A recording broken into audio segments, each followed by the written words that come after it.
السلام عليكم ورحمة الله وبركاته حبايبي، أهلا وسهلا بيكم. يا رب تكونوا بألف صحة وبألف خير. أنا النهاردة جاي لكم بفيديو جديد، بس قبل ما نبدأ الفيديو بتاعنا نصلي على الرسول عليه الصلاة والسلام. لو مش مشتركة معايا في القناة تشتركي وتفعلي زر الجرس عشان يوصلك كل جديد. احنا النهاردة في جولة كده حلوة أوي مع بعض. الجولة دي فين؟ في مطعم ابن مصر. الفرع بتاعه دوت يا جماعة اللي هو عند كوبري عرابي في منطقة شبرا. تمام. المطعم ده حلو جدا جدا، اسعاره حلوه على فكره يا جماعه. انا النهارده اسراء بنتي قالت لي يا ماما تعالي انا هاخدك النهارده انتي واخواتي ونروح اغديكم بره. بس للاسف منا ما جاتش معانا بقى، انتوا عارفين ان هي ثانويه عامه ربنا ينجحها يا رب. فكان عندها دروس ومذاكره، فاحنا خدنا لها اكل معانا واحنا ماشيين.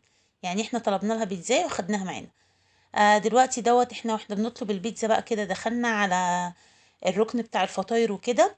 فلقيت بصراحة استأذنت الأستاذ أحمد أو الشيف أحمد اللي بيعمل الفطير، وقلت له ممكن أصور. قال لي لا تمام. وبصراحة ما يعني إيه، قال لي استني وأنا بعمل فطيرة عشان إيه تعرفي تصوري كويس. فوقفنا نصور بقى كده معاه. فبجد اتعلمت منه حاجات حلوة. يعني هو حركة الفطير دي أنا عمري ما هعرف أعملها، بس اتعلمت منه حاجة كويسة جدا، إن حرف الفطير وانتي بتفرديه اما بتيجي بقى تلمي الفطيرة ولا كده بتشيلي الحرف. ليه بقى تشيلي الحرف؟ قال لي لان لما بتحطي الحرف بيبقى موجود ده وبيبقى تخين مكان الشد وكده. فبتبدأي انك انت لما بتدخليه في قلب الفطيرة وبتلفيه جواها بيبدأ لما بتيجي تاكلي تحسي ان في حتت مكلكعة في قلب الفطيرة. بس بصراحة يا جماعة هي كانت جولة حلوة جدا جدا، استمتعت بيها جدا جدا. فحبيت انا اوريكم هي قد ايه بجد جولة ممتعة. وشكله هو بيعمل فطير حلو قوي قوي بصراحة. ما تنسوش بقى يا جماعة تشتركوا في القناة. ما تنسوش تفعلوا زر الجرس عشان توصلوا كل جديد. بصوا بيشيل الحروف ازاي. بجد دي معلومة حلوة انا عرفتها يعني. يا ريت يا جماعة بقى كده، عايزة لايكات كتير كتير على الفيديو دوت. عشان انا دايما بحاول ان انا اقدم لكم الحاجة الكويسة اللي انتوا تستمتعوا بيها. فصلوا على الرسول عليه الصلاة والسلام وفعلوا زر الجرس عشان يوصل لكم كل جديد، عشان كل ما ننزل اي حاجة يجيلكوا بيها اشعار وتشوفوا الفيديو بتاعي الجديد. ونفسي كده قناتي مش تكبر الا بيكم. عايزاكم كده يا جماعة توصلوني ل10 آلاف مشترك. حبايب قلبي يا رب ما تحرمش منكم ابدا. بصوا كده خلص اول واحدة.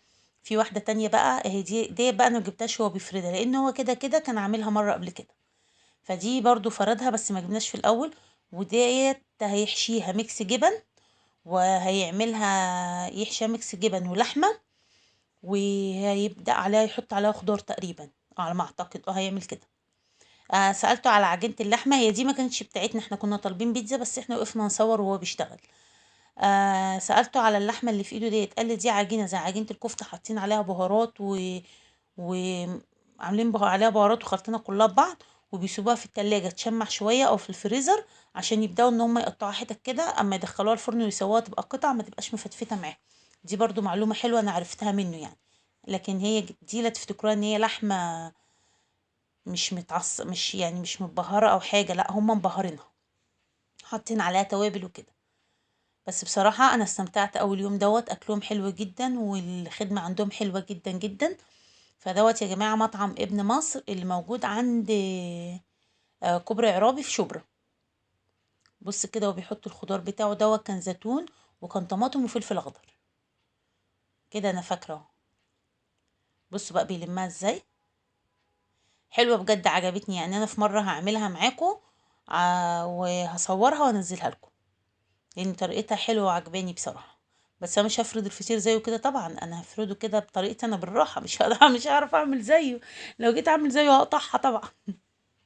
يعني هو بسم الله ما شاء الله ربنا مدي لكل واحد كده. بيبقى عنده موهبه في حاجه معينه، هما بسم الله ما شاء الله عليهم بصراحه. بص بقى مسح الصاج وحط عليه رشه سمنه كده، وبعد كده يحط الفطيره ويخليها تستوي. بصوا بقى عملها ازاي، قلبها الناحيه التانية وراح مدخلها اول مره اشوفها كده بصراحه يعني. اول مره اشوفه هو بيعملها وبيسويها والكلام ده كله. بصراحه تسلم ايدي، كانت حاجه جميله جدا. بعد كده طلعنا فوق بقى. طلبنا الاكل بتاعنا. جبنا دوت. جبنا سندوتشين. ده اسمه بوكس بس مش فاكره البوكس الكوكب تقريبا او حاجه زي كده. دول كان سندوتشين كبار وسندوتشين صغيرين. بس بصراحه يا جماعه يشبعوا جدا جدا. احنا الاكل فاض مننا وخدنا الباقي واحنا ماشيين، يعني مفيش اي مشكله ان هو يلفلك الباقي يعني. دوت كان برجر. على ما اعتقد ده برجر وده برجر تقريبا، ده برجر وده كان فراخ تقريبا، فراخ كريسبي. اللي مع عبد الرحمن فراخ كريسبي ودوت برجر. واللي انا بفتحه الصغير دوت شاورمة فراخ، والتاني شاورمة لحمة. بصوا الساندوتش ده صغير، بصوا بس حلو على فكرة يا جماعة. هي الكاميرا ظلموهم، هم اكبر من كده على فكرة. بس احنا ما كلناش الاكل ده كله طبعا، كان كتير علينا، احنا كنا 3. خدنا الساندوتشين دول اللي هم الصغيرين دول، خدناهم معانا واحنا ماشيين، ما قدرناش نكمل بصراحة. دوت فراخ، واللي انا بفتحه دوت لحمة. 2 شاورما، واحد برجر، برجر فراخ، وواحد اللي هو الكريسبي، فراخ كريسبي. وديت حاجة اسمها مارينا، حلوة جدا، معمولة شاورمة فراخ ومعاها مشروم، ونازل معاها بطاطس بقى والتومية والعيش المحمص والكلام ده كله. بصراحة يا جماعة حاجة يعني كانت حلوة جدا، ومش غالية قوي، يعني الأسعار مش قوي، مش عالية قوي يعني ولا حاجة. بس بصراحة كانت حاجة حلوة جدا جدا. اتمتعنا، وفسح عبد الرحمن بيقول لكم مية مية حلوة يعني. ألف هنا وشفا عليك يا حبيب قلبي، ألف هنا وشفا يا روحي. بصوا بقى شكل السندوتشات اهيت اول ما جابوها لنا.